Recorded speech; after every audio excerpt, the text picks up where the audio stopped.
The following is a clip from Culture Dads, podcast episode number 72, where two heathen dads and community leaders do a deep dive into postmodernism, its value for based guys like ourselves, and how it gets misunderstood by both the political right and the left.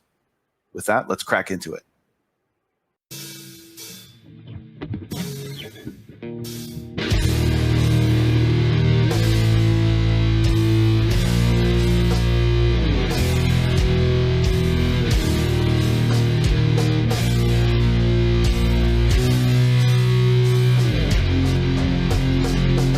I mean, at the end of the day, what postmodernism is fundamentally is it's looking into the abyss. It is looking into,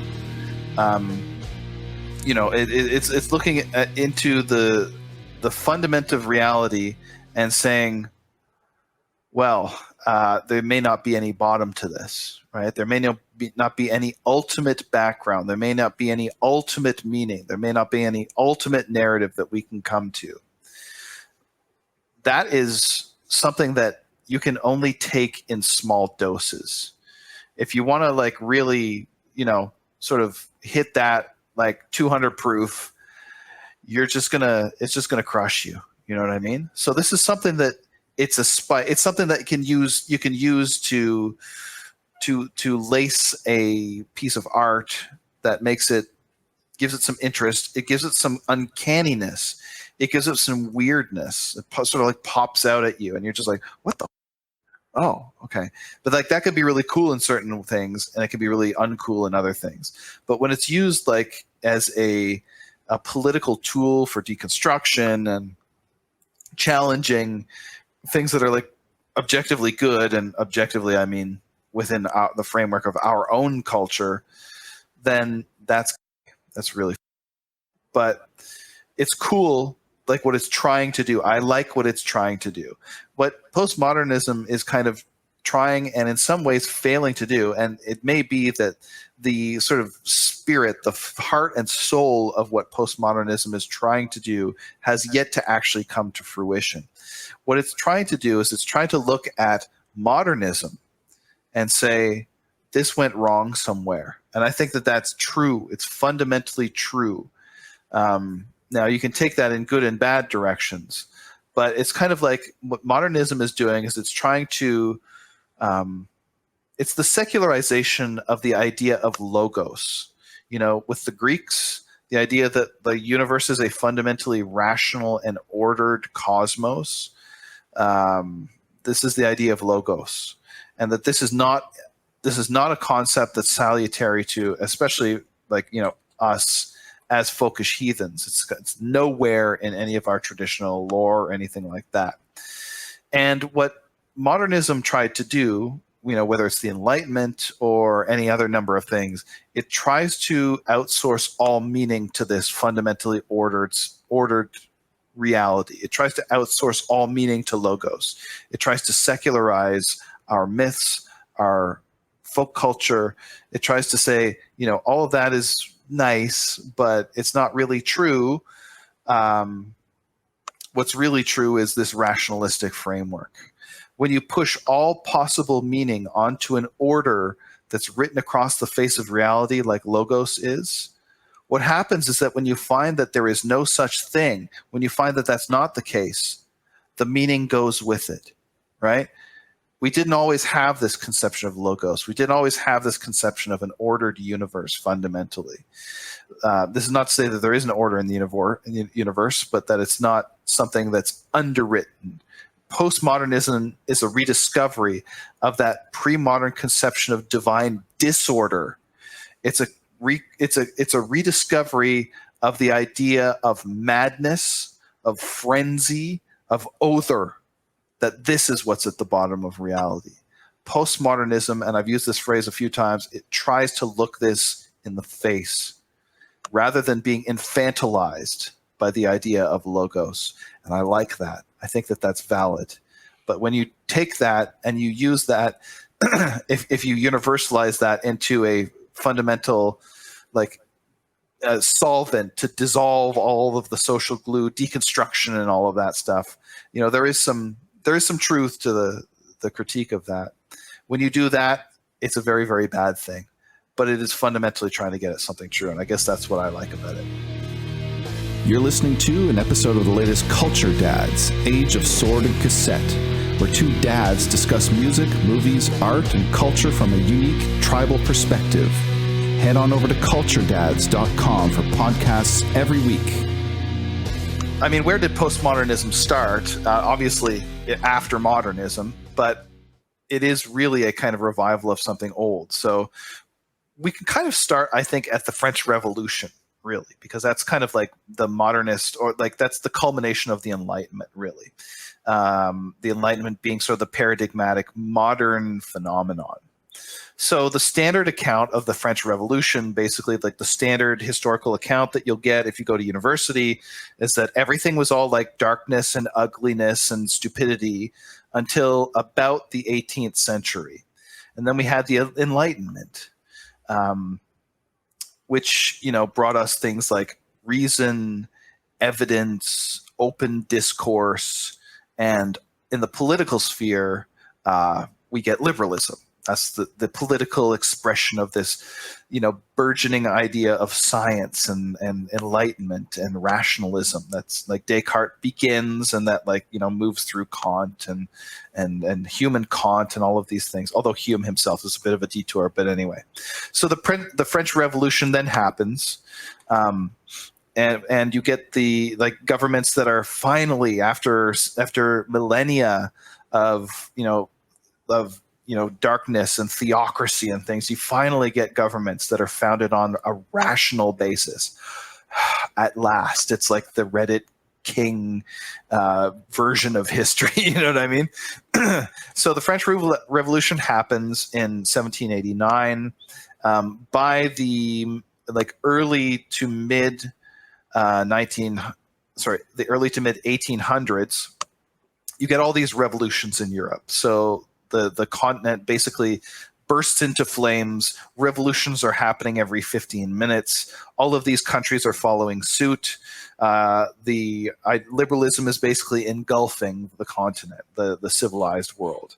All of Europe is kind of like awakening from its dogmatic slumbers, from like these ancient ideas. All of Europe is, in the words of Kant, emerging from its self-imposed immaturity.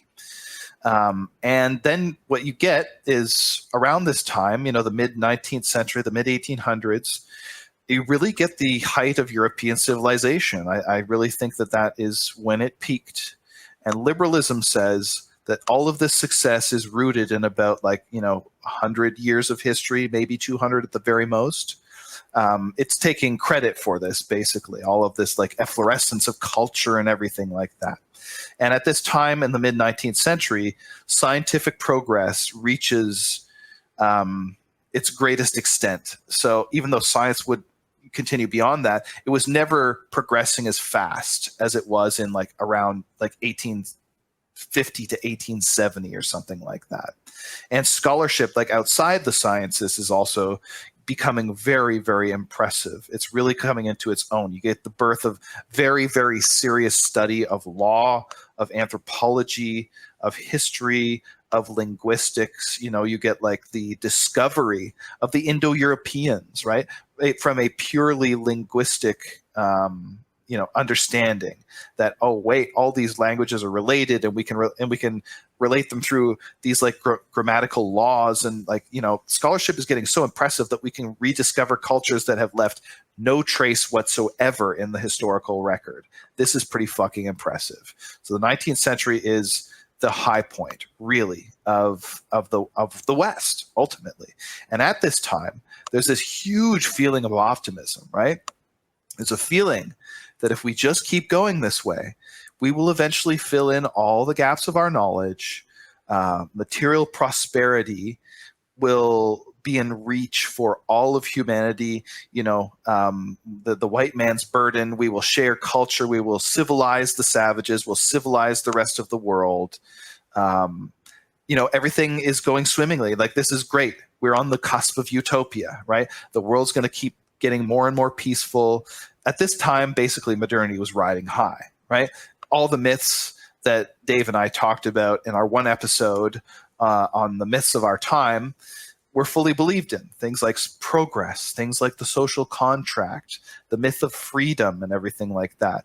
These are what the postmodernists later will call grand meta-narratives. Okay, so just keep that word in mind, meta-narratives. And we're talking about progress, freedom, and so on. So that at this point, there's like this feeling that utopia is like in view, right? All we need to do is just basically keep going in the same direction. So fast forward a little bit later, a couple of decades even later, not that much later, and there are these dark clouds that are starting to mass on the horizon. The Enlightenment gave us all these wonderful things, but so the story goes, right? They weren't the result of deep history; they're a result of like 50 or 100 years of history. But the Enlightenment also, very much so, took away certain things. It took away the bedrock and the ultimate ground of all our traditional beliefs, right? It took away the idea that final authority is vested in religion. It takes away the glue that cements together a people, right? Like Herodotus in the ancient world gave a really good definition of what makes a nation or what makes a people. It's a group that has common blood, common customs, common language, and common religion. Well, the Enlightenment has basically started to erase, it has erased religion. Basically, Christianity had been fatally wounded by the Enlightenment. And it's also starting to erase common custom, right? Because customs are viewed as irrational and stupid and these things that we've outgrown and things like that. So all of these things that are like the glue that holds a people together, the Enlightenment's taken that away. It's also taken away the sort of ground of all our beliefs because, that used to be Christianity. It used to be the idea of the great chain of being, right, reaching up to God, all these feudal ideas. It says that's we're throwing that away, right? So that is a bit of a problem, right? Like it's creating problems basically for the social order. And one of the symptoms of this problem is that you get these thinkers, there's three of them that were later called the masters of suspicion. And these guys are Nietzsche, Marx, and Freud. This is actually the term that's used in like academics to refer to the sort of like, childhood's end thing, right? These guys. And each of them undercut some fundamental pillar of our self-understanding. This is basically the fruit of the Enlightenment, right? With Marx, his idea of dialectical materialism says that material conditions do everything, right? There's no more great man theory. There's no grand historical plan. There's no march of God in the world. There is only sort of like brute, like billiard balls of matter that are knocking around and like deterministically producing outcomes, right? And the effect of this idea of dialectical materialism is that human will counts for nothing. It's all the material conditions that are the decisive factor, right? So this is like knocked out one of the huge pillars of our self-understanding. Another one was Freud with his idea of psychoanalysis, which is actually I have a little bit of sympathy for Freud, but his idea is that man is a fundamentally irrational creature, and if Freud is right, this much I don't like, but he's a fundamentally base creature too, a fundamentally like twisted creature. What Freud says is that our deepest drives and motivations are not conscious. Actually, the thing that really drives us is unknown to us. Consciousness is just this thin skin on top of these oceanic forces beneath the surface. We're all just like these corks that are tossed around by these forces, and the outcome of this is, like, he's kind of following up from Marx in a way. Not only does human will count for nothing, but human will is something that's totally inaccessible to our consciousness. Not only does our will not count, we can't even tell you what it is, because there's something beneath it that's really driving us. So the third of these masters of suspicion is Nietzsche, and he's kind of the big king daddy of all of them. And he comes up with this thing called the genealogical method, which he applies famously to Christianity, but many, many other things. And what he's trying to do, he's not trying to argue that Christianity is wrong. If you read Nietzsche, you will rarely ever encounter an argument that Christianity is wrong.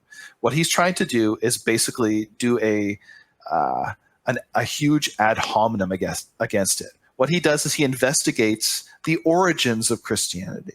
And the effect of this is that he demystifies it, right? He asks, where did the concept of God come from? And like just the question, the question, where did God come from, is really an assault on the majesty of God, right? Like a thing's power kind of in a very real way resides in it being without origin, being eternal, being the default. So Nietzsche's genealogical method makes whatever it's aimed at, whatever its subject matter is, it makes it contingent. It explains, well, what caused Christianity? And that sort of undermines Christianity.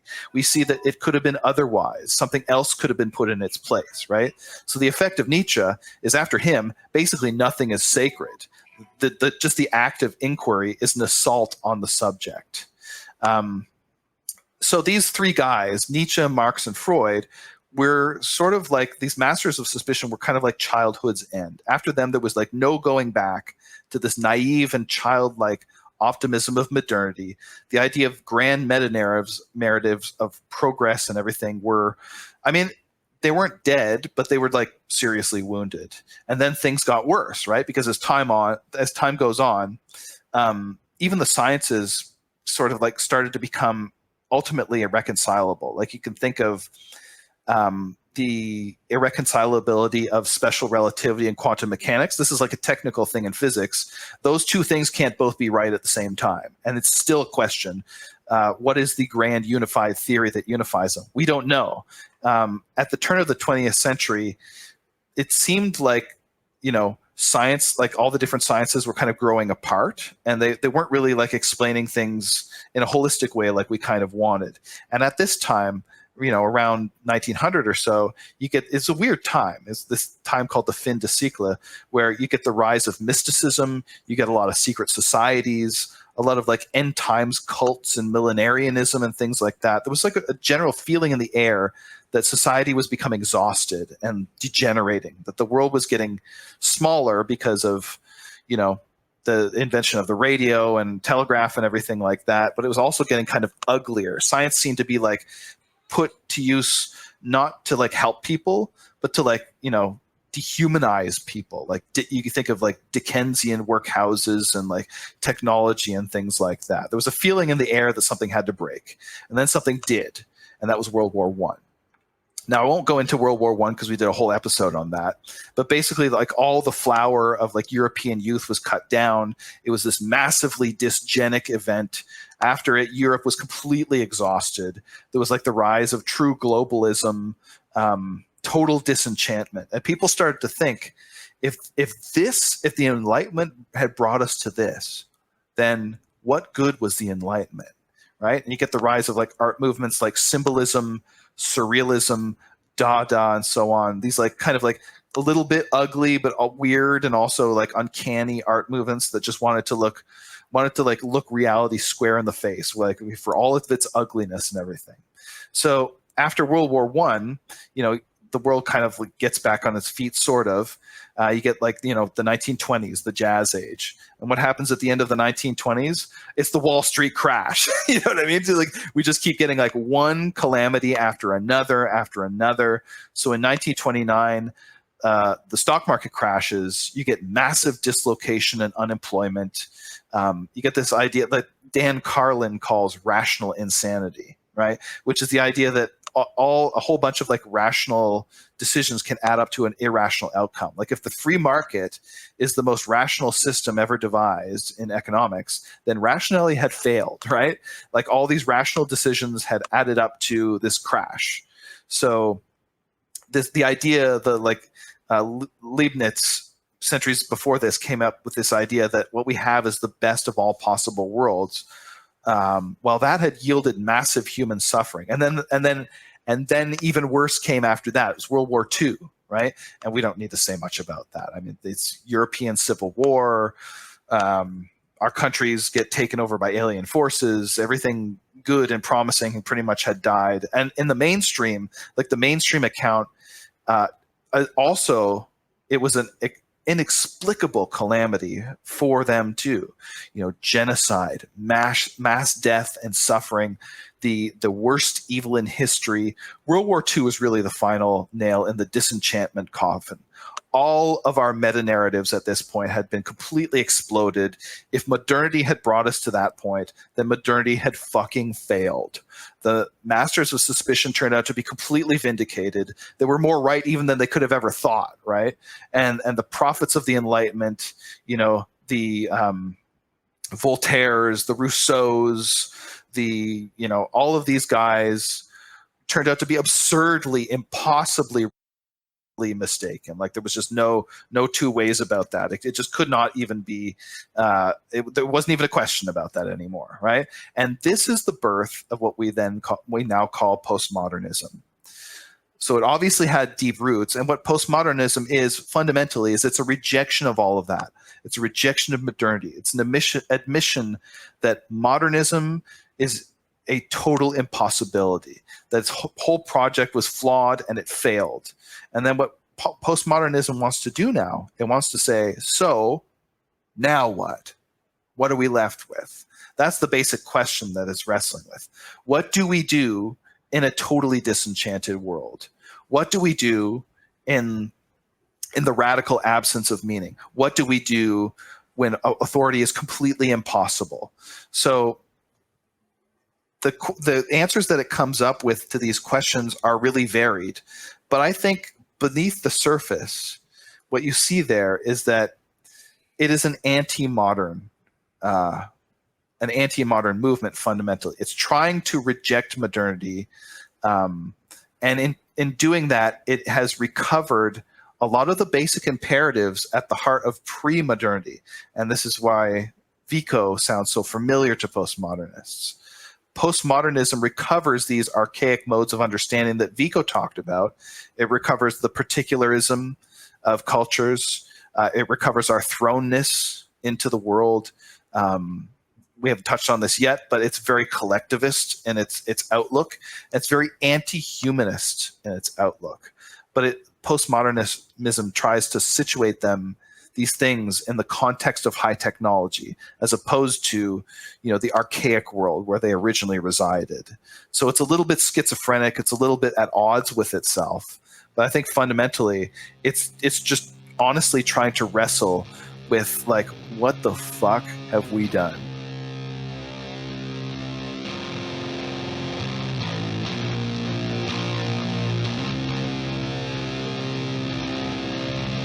You're listening to an episode of the latest Culture Dads, Age of Sword and Cassette, where two fathers and community leaders discuss modern culture from a timeless perspective.